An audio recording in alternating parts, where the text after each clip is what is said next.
God, Mum, you're not on Tinder. Most people call it plenty of fuck.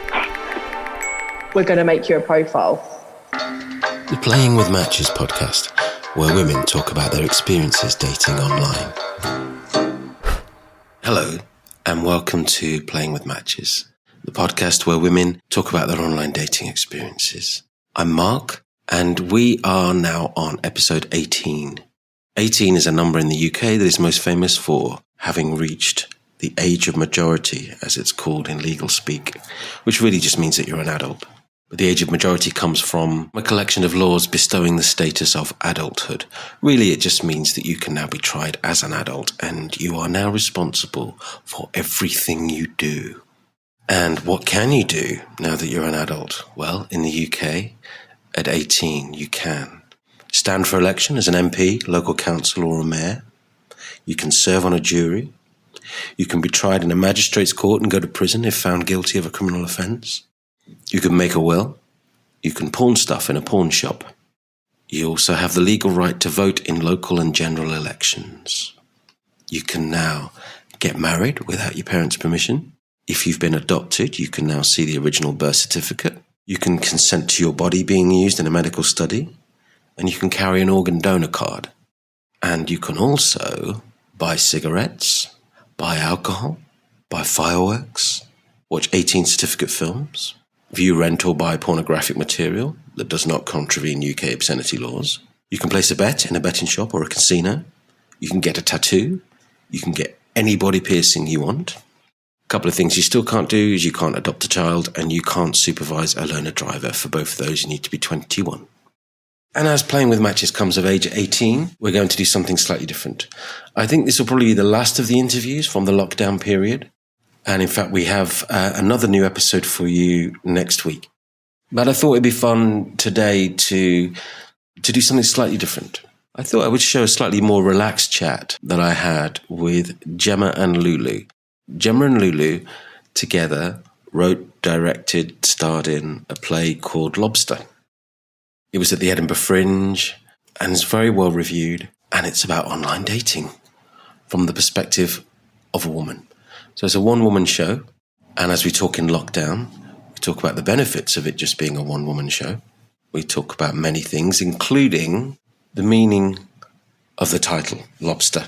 And in case you didn't know, that's a reference to the show Friends, where Phoebe talks about Ross and Rachel being each other's lobster, meaning that they mate for life.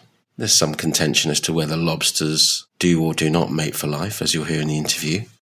Animals that do mate for life, though, include wolves, beavers, gibbons, mice, several species of lizards, and vultures. This is a looser and perhaps slightly longer chat than some episodes, so we'll let them get on with it. You will hear me chipping in. Thank you, as always, to Joanna for arranging this interview. I'll be back at the end for lobster rolls, in pairs, of course. Until then, take it away, Gemma and Lou-Lou. Hello, is that... Hi, it's Lulu. How are you? Yeah, good. How are you doing? Yeah, not bad. Sorry, I've got this terrible glare. Hang a sec. And Gemma as well. Hello, how are you doing? I'm good. How are you doing? Good, thank you. I'm going to put my earphones in. So your project sounds absolutely fascinating. Great. And so does yours. I feel like I know Gemma a little bit because I was watching her do all kinds of things yesterday. There you go. What I mean, can I just ask what? Because otherwise that could sound a bit sinister, couldn't it? You know, like, what have you found? Oh, no, I sent them the links to everything. No, I know. All right. I'm just like... Sorry, I haven't had enough coffee yet. That's why I gave my character a name, so that you think it's not me, but actually the crossover between Polly and Gemma is quite large, though, I will say. I can't remember the name of the date, but am I starting to sound like one of those dates that you had on the Zoom thing? On a couple of creepy ones, weren't there? Yeah, possibly. And actually, I've been watching. Oh my God, what is it? You know the new BBC thing, Industry. So good. It's set. And there's a character in it that's called Greg that literally is like the version of a character that I wrote called Greg. And I was like, really? Oh my God, there he is. He's there in front of my eyes. So they're popping up everywhere. Gregs are popping up everywhere. Oh, absolutely. Yeah. So are you still doing? I didn't see what the most recent video was on, because on the Instagram is the link that I was sent. So are you still doing those you've now? Been watching?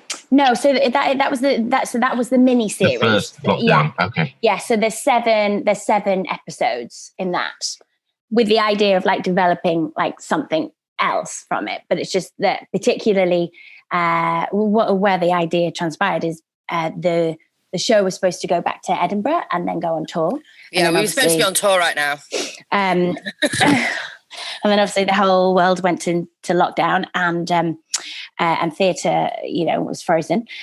So yeah, I just came up with the idea. I was like, and I was watching a lot of other like peers within the industry, and lots of people were going online, and lots of people were live streaming shows.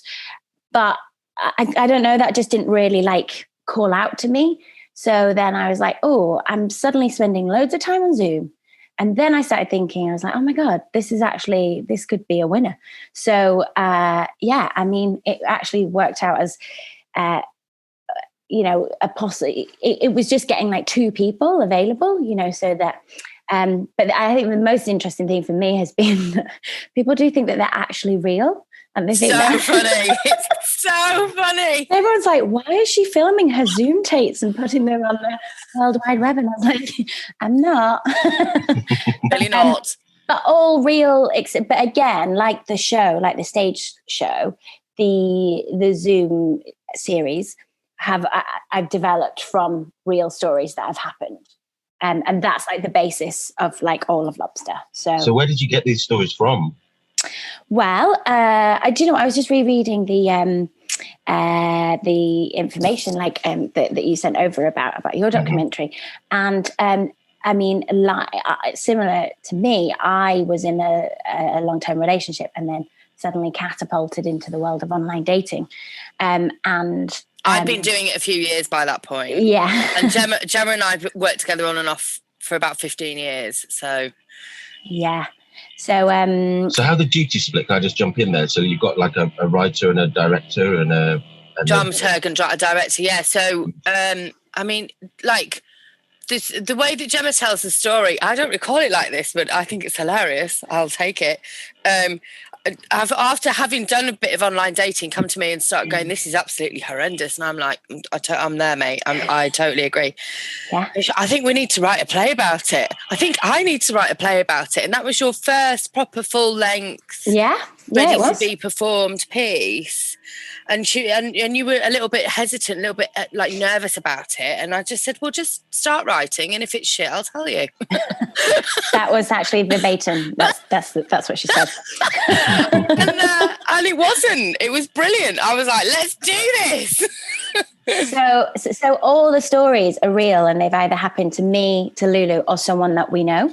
Okay. And then I've just, developed them from there, changed names. So that's why, this project is so interesting to me, because it's like, you're asking those questions.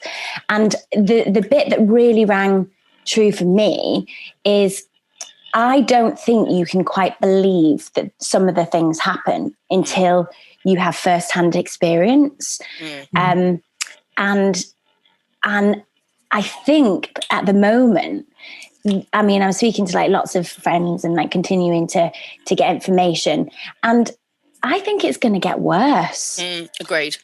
Because we're all so secluded, and people are just not practicing, how to behave socially anymore. So, that's why Lockdown Lobster, which is the online series, is for me like really exciting, because there's stuff that's going on.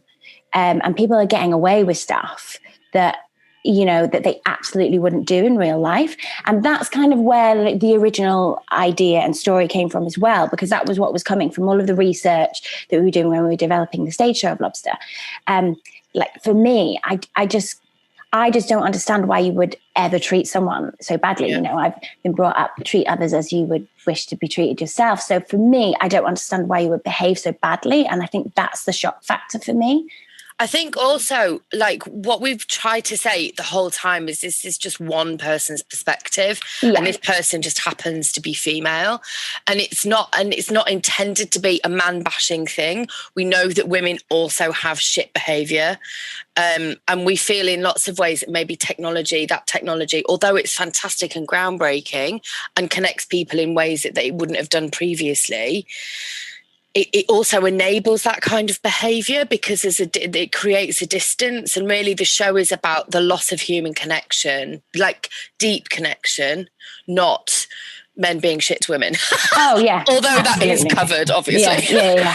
And it's quite astounding, actually, because that was one of our concerns in the beginning, I think, from my perspective, was, we don't want to create a show that's man-bashing. We don't want to do something that's going to ostracise the people that need to actually be educated about this.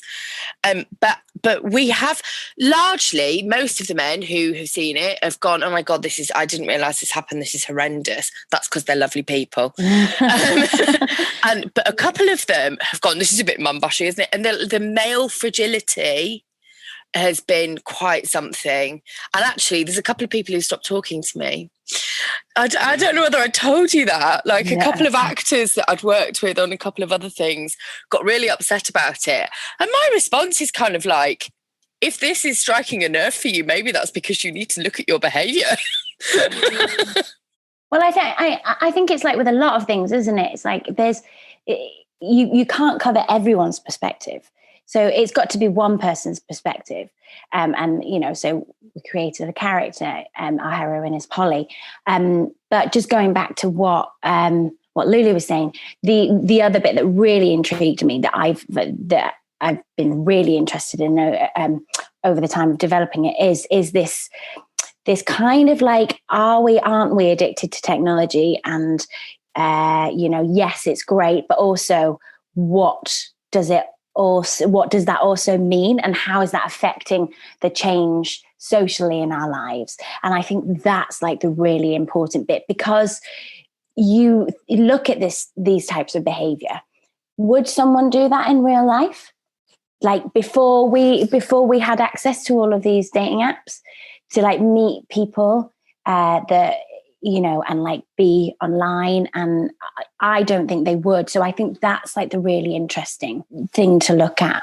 I think you're right. I mean, one of the women I was speaking to said exactly that. I mean, she was in a spate of being sent dick pics all the time, Mm-hmm. And she said exactly that. If I was at a dinner with you right now, would you just pull your dick out in the restaurant? Exactly. Do you know what I mean? Wouldn't. Yeah. And that's the thing. So there's along that. So there's something that I was something for like some new development that we've been looking into for a new piece, and we actually like showcased some early work at the very beginning, like just before we went into lockdown. And there's this new thing called cyber flashing, which is basically where if people's Bluetooth is open, then they can just drop a load of dick pics into your phone, and it'll just like bing, bing, bing, bing, bing. And I remember when I first, hello. That's your Bluetooth working? That's my sound effects. That's hilarious. Let's see what you got. I'm multi-talented. Yeah, and so that to me, like when I actually read about it, I think I was like coming home drunk and picked up like a Metro or something, and I was like, oh my God. So I looked a bit more into it, and you can like look, I think with everything, there's the funny side of these things. However, then when you think about it, imagine if there's like a teenager that sat on a bus and has, doesn't have all of their settings closed down on their phone. And then that happens to a teenager. Now, if that was someone doing that in real life, it would be so serious. So it's that like interesting conversation.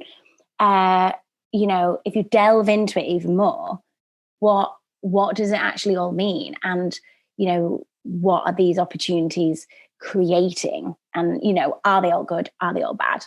I think, a lot of them sit in the middle.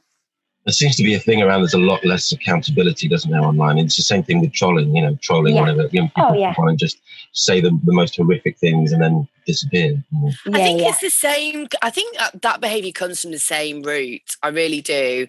I think that people have this perception. I mean, I used to mess around on like, I'm not that much of a geek, maybe, I don't know, like discussion forums way back when they were first created. I was living in Australia, I was terribly homesick, stumbled across a couple of discussion forums, and like, so this is in 99, 2000, and exactly the same thing was happening there. Not quite to this scale, but you could see the germ of it right there, is that people felt that they could express themselves, or an alter ego version of themselves, where, you know, they didn't have to take accountability for being vicious or hurtful, or, you know, it's really interesting. I think that because there's no tone on text as well, particularly, and so a lot of like kind of misconception can happen, but also it does feel a little bit harder, and I think that comes through in all of the Tinder messaging as well. There's a different level of meaning attached to it somehow. It's both less meaningful and more meaningful at the same time. Yeah. How do you mean that? Less meaningful? No, like, so I think, I don't know, maybe it's different from a female perspective, but you know, it takes a long time of Tinder dating or whatever, or online dating, to kind of take people at face value and go, okay, they don't actually mean what they're saying. I think that you attach to text a little bit more. But it's easier for people to rattle off these trite things, like saying, oh, you know, you're really cool, or I really want to meet you, let's do Saturday, and then completely ghost you. Yeah. You know, I think that's what I mean. It's like, for the receiver, it feels more meaningful because it's text. And for the sender, it's easier to send something which is disingenuous because it's text. I don't know if that makes sense. Like, absolutely. I think the language generally around dating altogether is really interesting as well, because we've got, as well as kind of like that, the unspoken stuff and the interpretive stuff, all of the thing that really fascinated me about creating Lobster, and actually one of the things that we explored in the beginning was the Urban Dictionary around Lobster, like, you know, Gemma's just mentioned cyber flashing, and we've got ghosting, and there's another one that I've just come across called zombies, where ghosts come back from the dead, which is hilarious. Like 6 months later, you know, just like people breadcrumbing. Oh my gosh, there's been so much of that going on during lockdown. Can I say? Oh my God, so much of that. I've had like people. 3 or 4. Yeah, and you just like people that disappeared before lockdown coming back. Completely, and going, hey, they got more time how on are their you hands. doing? Yeah. Lockdown zombies. Maybe we should do another episode. So yeah, I just think, I mean, I'm a massive word nerd anyway, and I just think that the way that people communicate on dating apps is so very extra in comparison to how we do it in real life. I don't know. Just me. I also think, going on to that, because I've been thinking about it quite a lot lately, and reading quite a lot, and it's very clear that for a lot of people it is the only way, because I guess especially this year, you know, if for that small chance that you might be up for someone maybe introducing you to someone, well, this year that's not happened, has it? Because no one's allowed to go anywhere. So I was like, okay, looking at it and thinking, okay, so if for an amount of time dating apps are your only chance, what needs to happen? Because I think the issue is they all have they're all kind of like, everyone, you know, assumes that, you know, Tinder, you just go on there for a shag. And, you know, if you really want to meet someone that's legit, like the one at the moment that people, you know, really trust is Hinge. And, you know, it used to be Bumble, but that one kind of phased out. And Bumble's rubbish. Yeah, but there was a time when that one was like spot on.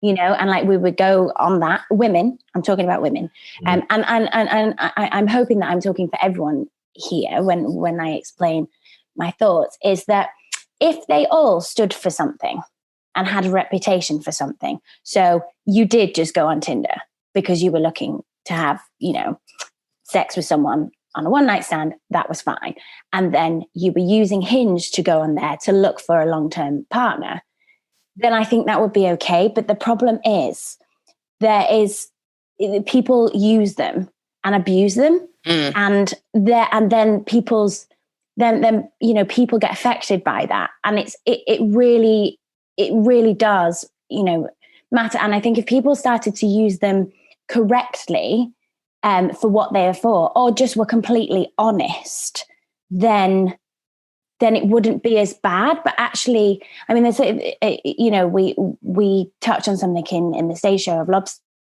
about how ghosting affects people's mental health, and like really drill down into that, because the impact that it has, especially when if you're taking time to build up, and ghosting happens in like all forms.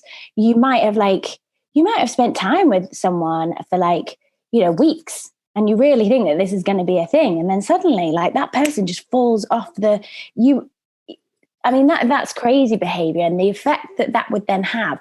And I think that because at the beginnings, when people go on dating apps, if they're honest from the beginning, then they might find it easier. That then if they get like a little bit down the line and then they actually realize this isn't working for me, if you're just honest with someone and respect them, then it would be a bit easier. But the fact that this, as Lou pointed out, all of these words that have like popped up in the Urban Dictionary, we've had to find some way of explaining what it is, because it's so baffling. I think ghosting, particularly the grief aspect, even if it's just a micro amount of frustration or grief, I think that's quite interesting, because it does have an accumulative impact as well. And it's one of those things it's really difficult to have closure about, because as far as you're aware, everything's roses, and then they disappear, and it's like you don't know whether they're still alive or in hospital, or whether they're just total arsehole, or whether they've got back with their ex, or maybe they were cheating on their girlfriend at the time and then got found out. So there's all of these things that you don't have answers to, and I think that is the worst part about the ghosting aspect. And I guess that it's about, and I completely agree with you, Gemma, if they all just had one proposition each, like Plenty of Fish is where you shag button, as we say in the show. But on Tinder, you get a lot of men putting their profiles saying, not here for one night stands or hookups, looking for something meaningful. So again, you take that at face value, and then later on down the line, you find out it's a load of shit. And it's like, so none of this behaviour is new. It's just easier to do. The other thing, actually, I will say, Gemma, about I think the positives about online dating are for those people who are isolated. We've talked a lot, haven't we, about people with disabilities, for example. Oh online my gosh, dating absolutely. is just an absolutely I agree. fantastic thing. If only we could educate everybody, which is what Lobster was supposed to be doing, but then we got cock-blocked by COVID, so. We were very clear, particularly at Edinburgh last year, and to continue, with the story and the work, that this is also not about like bashing dating apps. It's actually about calling out and making people aware of the behavior that takes place on dating apps. And if that was rectified and people were, more responsible, then I don't think there would be enough as an issue. And then, I've got friends who have gone through breakups during lockdown, and they're, suddenly faced with this whole, is this all I've got? And they've seen the show, so they're just like, oh no, I'm never going to find love ever again.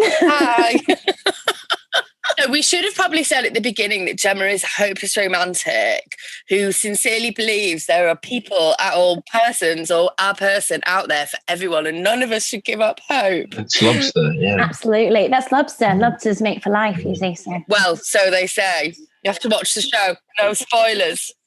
Oh, really? You debunk the Phoebe myth? Well, we sent you the video link. So I will watch the whole thing, okay. There's also lots of nice information in there, and how lots of other animals and mammals and how their mating rituals. So, I mean, that's very interesting because I thought it was penguins that mate for life. Penguins, they are one, but they also have like there's a few that You've become an expert. Oh my god, now. yeah. Absolutely. Yeah. Great. So what's happening now then? So you're supposed to be on tour. Yeah. So, I mean, unfortunately, I don't think anyone really knows what's happening with theatre at the moment. So I guess it's just... We've got a couple of theatres interested because it's a show ready to go. Even in its current form, we did want to do a bit of extra development, which would be ideal. But even in its current form, it's ready to go. I don't know whether you noticed in the show we also use a lot of mixed media. So there's projection to really enable the audience to fully immerse and understand the kind of the tech side of things. So all of that's still on my external hard drive. So we could literally, as soon as Gemma learns the lines again, we could get it back up again. Well, also, it's looking like from a programming perspective that theatres are only going to program solo shows. So, I guess that could potentially work in people's favours. But that could work in your favour. But we just have to hope that those theatres are still alive, because a lot of them are really struggling at the moment. So it was we because it's quite episodic in its nature anyway. We'd always seen that it could easily translate into a TV format, so that's also something we've been thinking about. But I guess everybody's only just started shooting again, and I think that there's a backlog of content at the moment, so we do really need to sit down and write that, but. The royal way there. But yeah, so I think it's definitely still got legs. I think one of my concerns is that maybe the story, the concept could end up being quite dated. But we were planning on going to Australia at the beginning of next year and doing the fringe circuit there. And I think having lived there culturally, they're usually about 2 to 3 years behind anyway. I don't mean that in a derogatory way. But I could imagine that the Lobster stories would have captured the zeitgeist perfectly there, and then we would need a refreshed version for the UK tour anyway. So yeah, I think the thing about Lobster is we could just keep mining people for more stories, and it will stay relevant naturally. So I don't think online dating is going away. No. I think it's keep changing and evolving. No, definitely. We can stay ahead. I mean, there's new dating apps popping up, and I guess it proves what is my what I believe in, that everyone is still searching for love. So until they stop, then dating apps are going to be around. I'd just like to say I'm only on dating apps to collect stories for Lobster. Me too. Not really. Oh, brilliant! Great, thank you. So you can continue to share yours then. Do you think it's strange that I'm making this film purely from the female perspective? Do you think I should get a male point of view? I was just talking to someone about it recently, and for me, it makes total sense, because I'll tell you, my thing is that I was on dating apps a few years ago, and it was, trying to find someone that they felt compatible with was like trying to find a needle in a haystack, and it was really difficult. Yeah. And then this time around, so I was just talking to so many different women, I actually became a bit overwhelmed by it. And I was just thinking, well, how am I supposed to, narrow it down and stuff? And so I was just thinking, why are there so many more women that I'm Great compatible women. with? Yeah, I didn't want to say, but I mean, and I'm wondering if something has shifted. That was the first thing that made me think, is just that, is this a new way for women to? Well, I think women have always known that there are more eligible women available than men. We've always known that. So do you think so it's just simply that there's more people on dating apps now than there were before? Possibly, yeah. I think women are really good at... I think women... I mean, I work a lot in tech, and I think women are really savvy adopters of tech. And I think women are more likely to take a chance on something like a dating app, whereas men, I think probably because of kind of patriarchal influences, are like, oh no, doesn't have to use a dating app in order to get a shag. So I mean, just very generalized view, but I just think that women are willing to take a risk in order to get what they want. Maybe women have to take risks all the time anyway. The interesting thing that, would you say that you've noticed the age bracket? Did you notice how many women within a certain age bracket, because I think that's very interesting. And through my experience and through speaking to lots of friends, particularly, you know, the 30s to 40s bracket, what it seems like is that for my group, I'm just speaking like from personal experience and my group of friends, but they feel like that they're going out there into the pool, and the people, the men that they're matching with. So I'm just talking about, you know, male female relationships for the moment here. But they feel that they didn't quite meet someone in their like early 20s day, and so that they then feel that they're like going back out, and the men that are in the pool are kind of like coming back for like the second round, that they may have perhaps got together with someone. And I think that's quite an interesting like statistics wise to look at, because that also started to make me think, well, how come that's happening? And again, I don't know whether it's because, like, we talk in Lobster about, is it, you know, the female body clock has a big it plays a big part in all of this, because perhaps maybe if that demographic is the one that's like the bigger one, is because, you know, women are getting to a certain point where they're like, I have to try and take some control over the situation in my life that actually I have no control over. And that, I think, is really a big thing. Whereas men don't have to ever worry about that. I mean, obviously, I'm not saying that, you know, you can start fathering children at 70, but which you probably can. I think that could also play a big part in it. And, you know, there's an episode in Lockdown Lobster about that, because the impact of that, and then feeding into kind of, you know, in a monologue, and then, you know, what you can then do in a situation that you feel completely out of control from. So perhaps it's that, you know, and it's women that are at a place where they know exactly what they want. They've worked really hard. They've probably got, you know, they're probably very stable. They've probably got good jobs, and they're past all of like the playing the field, and they do actually just want to meet, you know, a really good person to I don't like to like push on the settle down aspect, but just to live life with, you know. We don't have to, you know, bang on about me being an old romantic, but to live life and to have someone that you meet in the middle with and that you want to move forward with is like actually, for me, the most important thing. And I think for most people, the most important thing. But it's about getting the balance with the two people that are meeting and wanting to move forward. I think that control thing is a really, really important point. I remember being in my mid-30s and breaking up with my partner, who we were supposed to get married and have babies and all this kind of stuff. I'm over that now.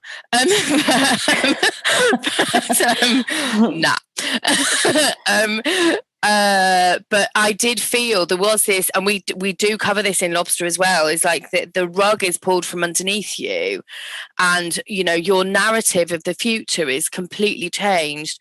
And for women who do want to get married and have children, you know, this kind of Daily Mail bullshit about, oh, your eggs drying up as soon as you hit 35, which just isn't true at all.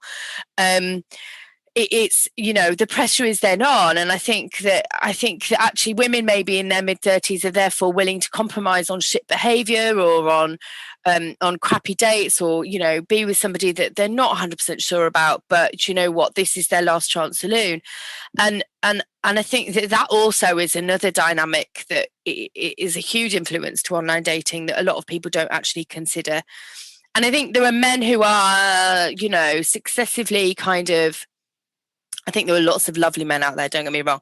But there are like a subset of men, a demographic on online dating where, you know, they're serial monogamists, and actually they've got mummy issues that they need to sort out and work that they need to do on themselves, and they haven't done it, and they're trying to work it all out on their adult relationships.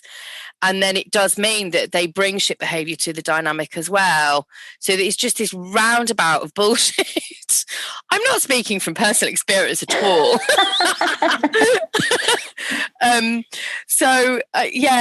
think that there are pressures and subconscious biases and subconscious lenses that the other half doesn't see so much. And actually, it's only through doing Lobster that we've really, really been able to reach a level of compassion with what people bring to the dynamic. So I don't think it's weird that you're doing it from a female perspective. I think it might be a nice touch to just have one or a couple, a very short amount of male perspectives. Yeah, I agree, actually, because again, you want to, it takes two to tango, and, it is about that, meeting in the middle. So I think in the same way as, it's helpful if you've got like a spectrum of voices and influences. There's a really good film. It was a documentary film. I mean, you've probably watched it already, but director Samuel Abrahams made. Have you watched it? I can send you the link to it. And I actually, I watched it like way back, and I went and had a meeting with Samuel. And he, it was all about, basically, he got a friend of his, Tom Grease, who's an actor, to like go out and like, basically he filmed him going out on like dates and just asking people out there. And it was, it's a short, but I remember being really interested in that, and that is all from the male perspective. But he, his want and his need to connect was I really related to. So, and I do think it's really helpful to have that perspective, because again, as we talked about earlier on, it's not about, man bashing. It's about, if we're going to get ourselves to a point where this is the only way to connect, then we want to try and start, treating each other with respect. Not saying that, not everyone does, but, really cancelling out the bad behavior, because that's not good for anyone. I think we've got a massive cultural education process to go through. And I think it's not just about dating. I think dating is an expression of people losing connection with others. I think community is completely, I think politically we're in a shitstorm as well. And I think that all of these factors play on how people connect with each other. And I think that we've lost connection. I think lockdown has heightened that loss.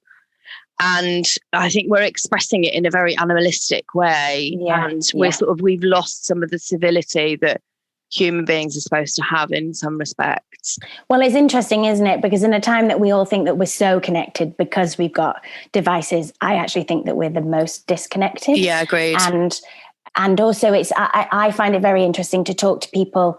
I mean, I've been obsessed with the subject for a long time, as you can tell, but people who perhaps haven't even thought it and will straight away have the argument. Yeah, but come on, we can speak on Zoom when you wouldn't have ever spoken to your family on Zoom before this whole thing. And I'm like, yeah, I know, because I would take the time to see them in real life. And, I just feel that I fear that it's going to get to a point that we're going to allow this type of living to take over.